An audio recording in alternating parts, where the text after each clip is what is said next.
Okay. Good afternoon. Thank you all very much for taking time to come. I think you know everyone who's at the table. To my left, we have Mr. Jason Helgerson, then Robert Mejica, and then our great Dr. Howard Zucker, Commissioner of Health. I want to run through a few facts and a quick presentation, and then whatever questions you might have. And I want to talk about federal assaults on the state of New York that would have a devastating effect and a disproportionate effect on the state. And you've seen over the past several months a number of individual initiatives that have come out, each in their own right would be problematic for the state. But when you take a step back and you look at all of the proposals, there's a pattern. The loss to the state of New York is grossly disproportionate. And these programs would have the harshest cuts on the state of New York. And I want to speak about four of them quickly. The Graham-Cassidy bill, which was Congress's last attempt to repeal the ACA, would have cost New York State between $40 to $60 billion by 2026. And in essence, it penalized states that expanded Medicaid. It would have cost New York State more than any other state in the United States at $60 billion. Now, luckily, it was a national effort and a national outcry, and Graham-Cassidy failed last week. I hope it doesn't come back again through the Lazarus Project, but make no mistake, repealing Obamacare is an essential political plank for this Congress, and I would not be surprised to see it come back again. The health care cuts to what's called the DSH program, DSH. DSH is the Disproportionate Share Hospital Payment Program. Little background on this program. It was proposed in 2010. It was never implemented by the Obama administration. Through this program, the federal government provides funding to New York State, and New York State law then distributes that funding. The payments essentially reimburse hospitals for uninsured and Medicaid losses on a periodic rolling basis. Sunday, October 1, was the deadline to stop the cuts from happening. October 1 has come and gone, and the cuts are now law. In the next 18 months, it'll cost the state about $1.1 billion, $2.6 billion when fully phased in. It hits, once again, New York State harder than any state in the country, the amount of federal loss to New York. It's also disproportionate. New York loses $2.6 billion, California $1.2 billion. 16% of the entire cut is borne by New York State. What DSH does is it has a funding formula, which is in the state law. First, the funding goes to all private hospitals to cover uninsured expenses up to a legal cap, which is approximately 25%, depending on the hospital. Then the remaining money goes to fund public hospitals if the local government puts up the federal match. And then the funding goes to all public hospitals to reimburse them up to 100% of the Medicaid and uninsured loss. The current $1.1 billion DSH cut is so drastic that it will not allow us to fund any public hospital at 100%. The public hospitals that are affected are in Erie, Nassau, SUNY Upstate, SUNY Downstate, SUNY Stony Brook, HHC, and Westchester. These are federal cuts to local governments and their hospitals. They're not state cuts. We haven't reduced our budget by a penny, It's the amount of money the federal government is giving us, which we then distribute through a formula. The cuts hurt New York State also because SUNY operates hospitals. We fund SUNY. So SUNY downstate, SUNY upstate, SUNY Stony Brook, we will bear those cuts through the state university system. The cuts are real. They're in effect. You know, for so many years, we worried about them. We talked about them. All the experts said, don't worry, the federal government would never let this happen. Well, the federal government let it happen. There's no way to fund the public hospitals with a $1.1 billion cut unless it is rolled back. In the meantime, we have made no dish payments to any public hospital since October 1, which is when the law went into effect. You can't distribute funding until you know how much you have to distribute. All hospitals will need to find savings, and local governments and state government will need to find ways to work with these hospitals to make ends meet. Because if this stays in place, again, we won't get to 100% funding. State law says that if there is a Medicaid cut, which is over $850 million, the state, the administration, comes up with a plan on how to allocate those cuts, and the legislature then has a right to approve or disapprove that plan. As this cut is $1.1 billion, if it goes into effect, we would have to do such a plan. We've engaged KPMG to analyze the finances of the situation, to look at the hospitals, to look at their relative positions. We will reconvene the MRT program, Medicaid Redesign team, which was very successful several years ago in coming up with ways to save funding. There's a slight unknown in all of this. Some members of the congressional delegation believe the cuts will be restored by December 31st. That would be great, and we should all pray for that. If we know the cuts will not be restored by December 31st, I'm considering calling a special session to bring the legislature back, because they would have to change the law on the distribution of the dish funds as the dish amount has changed. If the law is still in effect on December 31, we'll pass a new distribution formula in the state budget. Local governments, hospitals, patients, and medical professionals are all very upset about this, as they should be. Public hospitals are stressed already. Public hospitals take care of the most needy patients. We have to get the cuts rolled back, period. Otherwise, there's going to be a lot of pain, and the only question is how you allocate the pain. So we're going to be doing everything we can to reverse those cuts. I've been speaking to our congressional delegation and making clear to them how impactful this will be statewide to some of the hospitals that are already stressed, some of the local governments that are already stressed. Nassau County owns Nassau Hospital. Nassau County has a financial control board. Erie County is not in a financial position to step up and bail out Erie Hospital.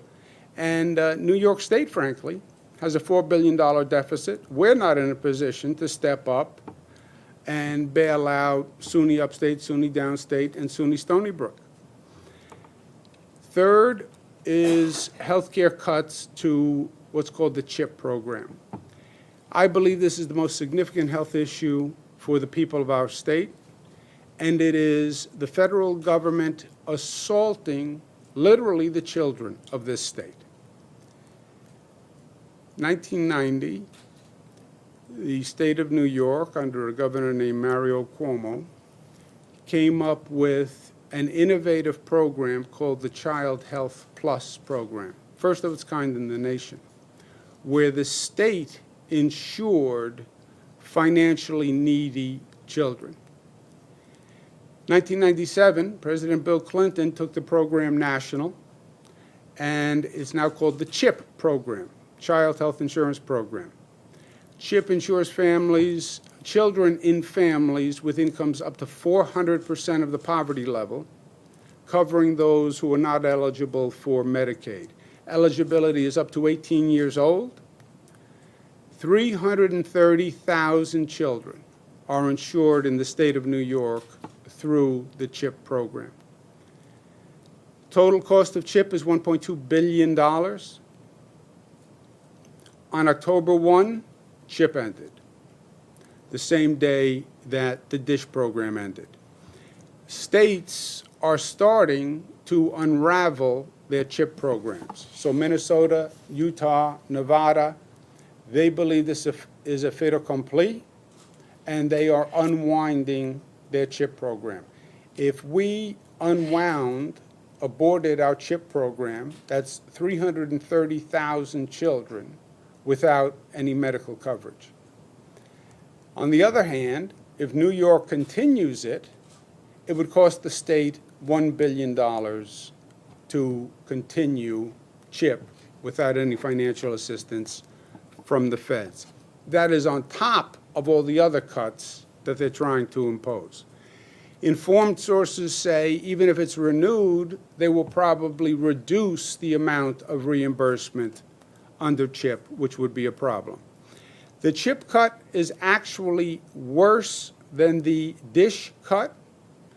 DISH is $1.1 billion, but it's over 5 different governments and 25 different hospitals. So the pain is spread out more, if you will. The CHIP program, if we continue it after the feds pull out, that's $1 billion directly to the state of New York, without any sharing from any of the local governments, because we pay for that directly. But again, 330,000 children. Why a government would want to end health insurance for 330,000 children is beyond me. We use the word draconian, and I think that's a fitting word. It is a draconian action. And these are real-life people with names. We know who they are. We know where they live. We know where they are in the state. And Congress must restore the CHIP program. You know, I don't care if you're a Democratic congressperson or a Republican congressperson, you represent those 330,000 children. They are in everyone's district. And I want to see the congressperson who goes home at a town hall meeting and says, yes, I ended health insurance for children under 18 years old. I cast that vote. I dare them. And we will hold every member of the Congress accountable. I promise you that. Last piece is the federal tax plan. The proposed federal tax plan eliminates the deduction for state and local taxes. That would cost New York $17.5 billion annually. For New York State, this is not a tax cut. It's a tax increase for many New Yorkers. 3.3 million New Yorkers will be doubled taxed. The way deductibility works is you pay your state and local taxes. You then deduct it from your federal income tax. This would say you can no longer deduct it from your federal income tax, and your federal income tax would tax you on your taxes. It affects the entire state. We have some of the highest property taxes in the United States, and this compounds it. Nassau, Westchester, highest property tax in the United States of America. This now taxes that already high property tax. Upstate New York, highest property taxes by percentage of home value. This now taxes that property tax. It is an attempt by the federal government, purposeful or coincidental, to make New York and several other states actually less competitive for businesses and people. Once again, the tax plan hits New York harder than any other state. Just 5 states make up 50% of the tax increase. It is the federal government putting New York specifically at a disability and giving the other states a competitive edge. If you raise our taxes, you make New York less competitive. We've worked for 7 years to bring down taxes, bring down spending, become more business friendly. This would do the exact opposite. Not to mention, this is trickle down on steroids, right? This is the classic Republican playbook. We cut taxes on the rich and the corporations to the tune of $340 billion. They will then go out and stimulate the economy, so middle-class folk and working-class folk will have jobs and can eat the crumbs from the table. We believe the new federal tax plan, if it goes through, is double taxation, and we will sue the federal government if they do that. So when you step back and look at what they've been proposing over the past several months, New York would have taken the largest cut under Graham Cassidy. New York takes the largest cut under the DISH program. New York takes the largest cut under the CHIP program. New York takes the largest cut with the elimination of state and local deductibility. And to make matters worse, New York State contributes more money to the federal government than any other state. We send $48 billion to Washington every year, more than we get back. $48 billion. The comptroller did a report, I believe today, which had about the same number. So we are the #1 contributor to the federal government, and they are hitting New York hardest in terms of losses. DISH cuts would cost $2.6 billion. CHIP cuts would cost $1 billion. Federal tax plan would cost $17 billion. Over $20 billion lost to the state of New York. It would end health insurance for the needy children. It would attack vulnerable patients in public hospitals, force public and safety net hospitals to make even more cuts, stress local government to support public hospitals. It would stress our state budget. Remember, we start with a $4 billion deficit before any of these cuts. And it's a tax increase on New Yorkers when you don't allow them to deduct their state and local taxes. It is grossly unfair. It has to be stopped, and all of it has to be stopped. All 4 actions. We're going to do everything we can to lobby and stop these cuts. I think once people understand what this is all about, they will be supportive. Once they see the injustice and the unfairness, I think they'll be supportive. We've been talking to the congressional delegation. They get it. Again, I don't care if you're a Republican congressperson or a Democratic congressperson. This is very simple. Are you more loyal to your political party boss, or are you there to represent the people in your district? This hurts people in their district. This hurts children in their district. This raises taxes on the people in their district. This hurts the public hospitals in their district. And they have a choice to make.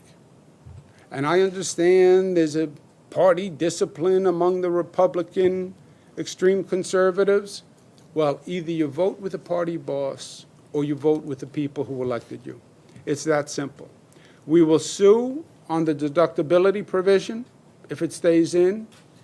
At the end of the day, And I promise you that the fight has just begun.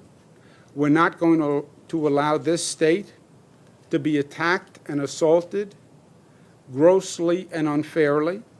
We're not going to allow this state, which is the #1 contributor to the federal government, and rather than saying thank you, they come back with every policy targeted right at the heart of New York. And that's the case we'll be making over the next several weeks.